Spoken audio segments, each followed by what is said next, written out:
So hello everybody, it is Power Week, which means that the Power BI team has released a new Power BI desktop update. This time it is for February 2021 and I'm going to go through everything that you need to know about the update, as always, okay? So let's get started. So first update, you can now delete direct query sources from Power BI desktop. So you can go into file options and settings and then data source settings, and then you can get rid of your direct query sources in there. There's something that you couldn't do before, so now it's available. Okay, so there is a new search box meant for new users to find the buttons easier. I don't know if it is new users explicitly, because you have to know what the buttons are called in order to search for them. So maybe like for all of us to find the buttons easier. I gave it a go. Most of the things it doesn't find. So I tried, for example, to find data types and it wouldn't find it, or format, and it wouldn't find it either. So probably it needs a little bit of work. But one thing that I'm going to do is probably use it for new measures, because they have changed the list. The context menus, when you right click, they have changed those context menus. You're going to notice it if you create new columns and new measures from that, because I do. And I've been creating new calculator columns everywhere. Why? Because they've changed. So before it was new measure, new column. Now it's new column, new measure. So every time I click new column, and it's just driving me nuts. I've been swearing at Power BI for the last, not good. I told them about it. Hopefully they'll fix it for future releases. So maybe we'll use the search bar for that. But now that we're talking about new field lists or context menus, they have actually changed the new field list. So you can see the icons that they released in December are applied there too. I think their icons are nice. You can clearly see what they are, but they are too big. So what has happened is that the field pane is as wide as before, but now they have added like big icons. So the text, the table name is just disappearing. So I find myself dragging the field pane all the time to see what the table name actually is, especially when you have, tables that are called almost the same. So not too happy about that. I wish that they would either done the icon smaller, put it in before the box, tick box maybe, or make the field pane wider, which is probably not a good idea because already it is very cramped in there, and the canvas size is getting smaller and smaller. So yeah, hopefully they do something about it. Not too happy about that. So model view updates, they have made they are continuing making changes to the model, the relationship pane, where you create your relationships and see your model. And now they added in December the colors to the table, so now those colors will change with the model, with the theme that you pick for your Power BI report. And then they have changed also the arrows. So now you say if it's one or multiple already in the middle of the arrow, and you have the direction, if you see if it is bidirectional or not. Now expand and collapse all tables. You could do that actually before if you do Control A and then expand or collapse on the pane, but now you can just right click and then a new context menu will show up, and then you can pick expand or collapse, and you can do that also from the table in case you want to. They have increased the number of tables that you can have in the model pane to 75 tables. 75! What kind of model is that? That's crazy. And they're saying that if you want more, then they won't be able to show it to you because of performance reasons, and I can't understand that. Why would you have a model with 75 panes loaded into Power BI? But apparently there is. So next.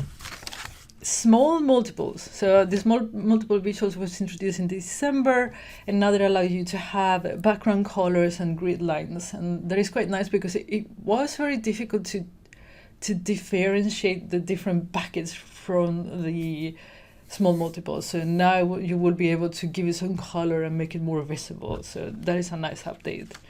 They have updated the color picker, so now it has a white background, which makes it easier to see the colors.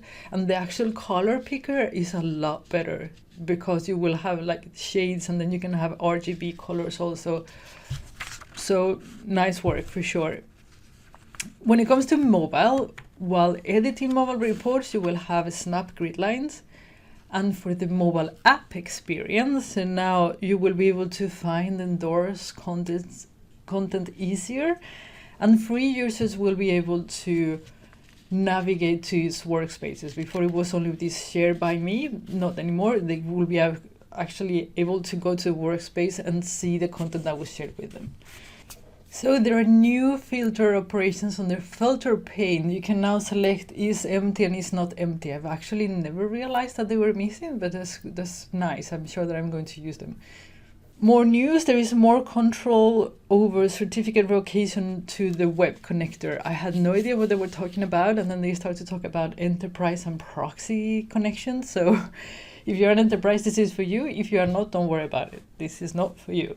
So you will have more control anyway. I'm going to show you so you can see what the options are.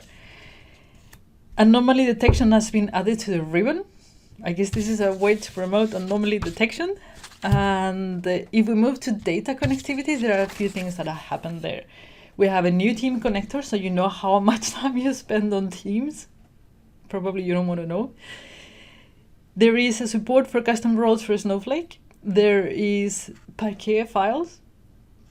If you use them, they're there now. So updates on Salesforce API, so there will be changes probably in the connector, and SAP HANA and Business Warehouse has new documentation, so go and check that out. Now, if we move to Power BI Service, they released it in December with a premium per user license. You could actually attach PowerPoint and PDFs into an email subscription, but it was limited to 15 or 25 pages. Now you can have the entire report, okay? And there are pre-configured parameters on templates app. So if you have created a template app, or if you have consumed a template app, before you have to enter credentials and parameters on dates and all kinds of stuff. Now the developer has a possibility to pre-configure those parameters, so it's easier for users to actually consume your app, which is quite nice. And there are new icons again. No, the icon is the same. So, but they have added some variations of the icons for Power BI Desktop. There are actually 2 Power BI desktops, and they show only one icon. Hopefully, they don't mean that both Power BI desktops will get the same icon, because I use both and it's going to be a pain. There is a new icon for Report Builder and Report Server, so you will see them beside me. And for Power BI developer community, the embedded analytic has got a new generation, a new platform, so you can go and check that out. So they have uplifted and improved. They call it Power BI Embedded Generation 2. And with that, there is a new Contoso demo, so you can go and play with when you are doing your demo, so you're testing out the API. There is a new client API documentation. Go and check that out. And for capabilities, you have track your user clicks, so you know how your users are using your app.